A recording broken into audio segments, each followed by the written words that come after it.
halo, assalamualaikum warahmatullahi wabarakatuh. Apa kabar sahabatku yang soleh-solihah? Semoga kabarnya baik-baik saja dan selalu dalam lindungan Allah Subhanahu wa Ta'ala. Perkenalkan, kami dari kelompok 2 yang beranggotakan saya Sri Mulyani dan saya Ari Oktaviani. Nah, pada kesempatan kali ini kita akan membahas tentang Tauhidullah. Tauhidullah itu apa sih? Mari kita simak penjelasannya bersama-sama.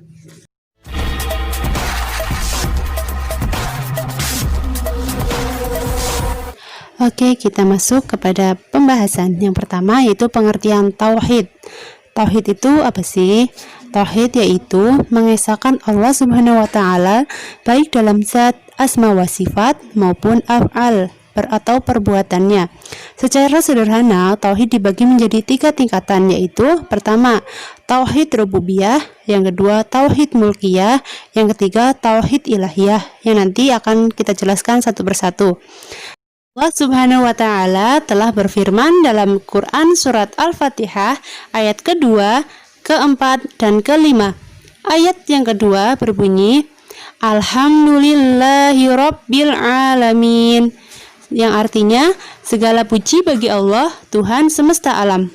Ayat yang keempat Maliki Yaumiddin, yang artinya yang menguasai hari pembalasan. Ayat yang kelima berbunyi Iyyaka na'budu wa iyyaka nasta'in, yang artinya hanya kepada Engkaulah kami menyembah dan hanya kepada Engkaulah kami memohon pertolongan. Dari ayat tersebut dapat kita ketahui bahwa Allah itu Maha Esa, Allah itu satu. Allah adalah Tuhan yang patut kita sembah dan hanya kepada Allah lah kita dapat memohon pertolongan.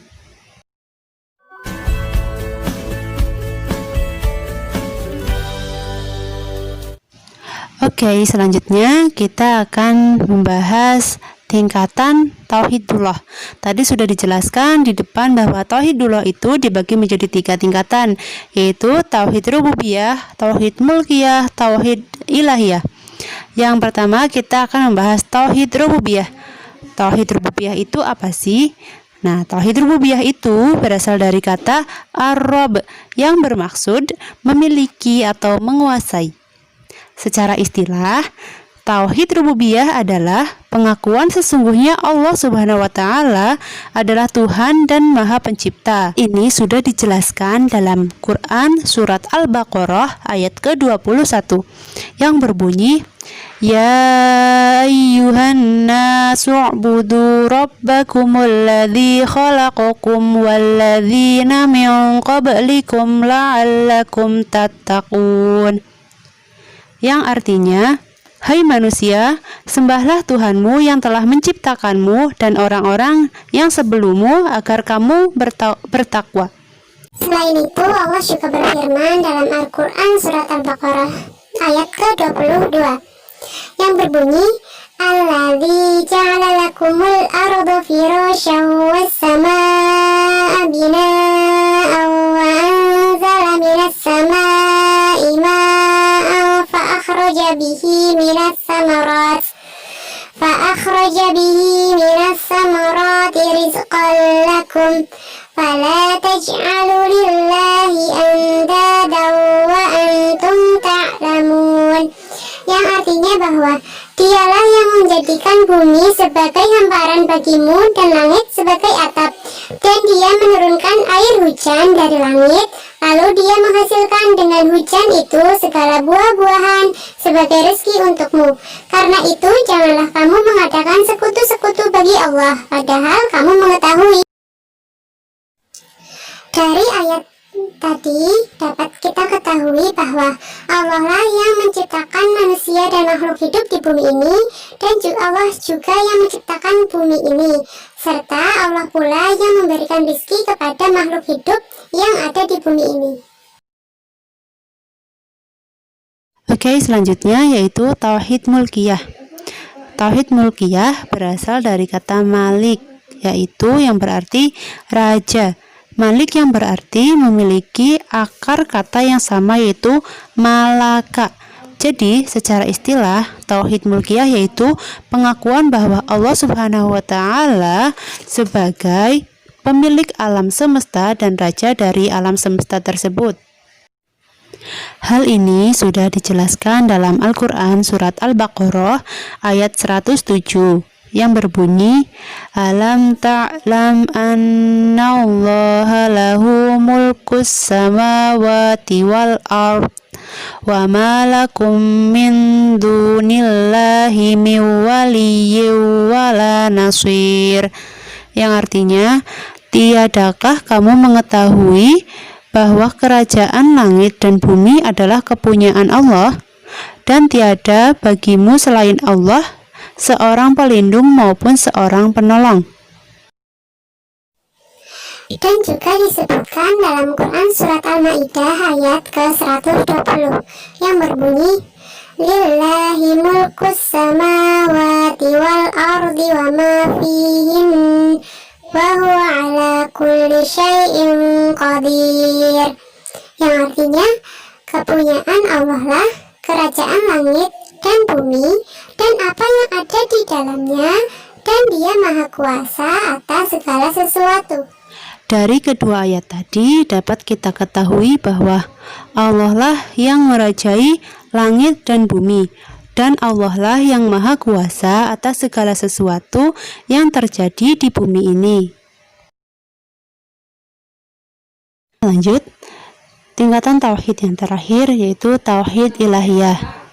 Kata ilah itu berakar dari kata Allah, alif, lam, dan ha, yang berarti tentram, tenang, lindungan, cinta, dan sembah.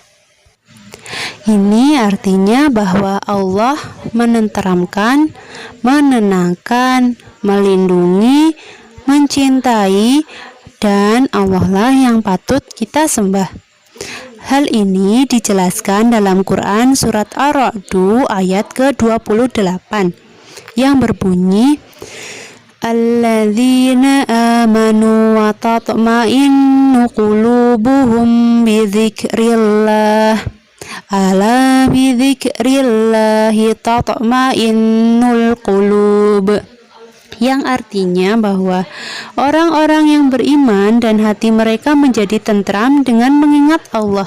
Ingatlah, hanya dengan mengingat Allah hati menjadi tentram. Selain itu dijelaskan juga dalam Quran surat Al-Baqarah ayat ke-165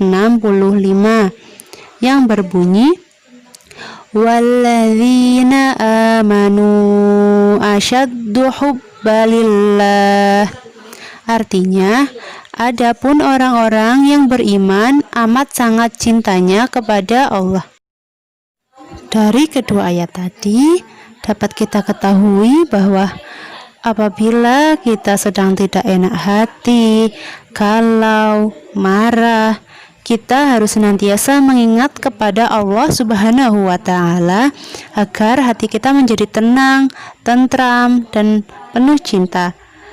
Selain itu, orang yang beriman itu amat sangat cintanya kepada Allah, atau orang yang beriman itu akan selalu senantiasa mengingat kepada Allah di dalam hati dan pikirannya. Nah, dari penjelasan tadi dapat kita simpulkan bahwa tauhidullah itu kita sebagai makhluk Allah harus mengimani Allah itu Subhanahu wa ta'ala sebagai satu-satunya Rabb, karena yang merajai, dan Allah lah yang maha memberi nikmat di bumi ini, dan Allah lah yang harus sepatutnya kita sembah. Dan jangan lupa bersyukur telah kita miliki saat ini. Oke, sahabatku yang solih-solihah, itu tadi penjelasan tentang tauhidullah dari kelompok kami.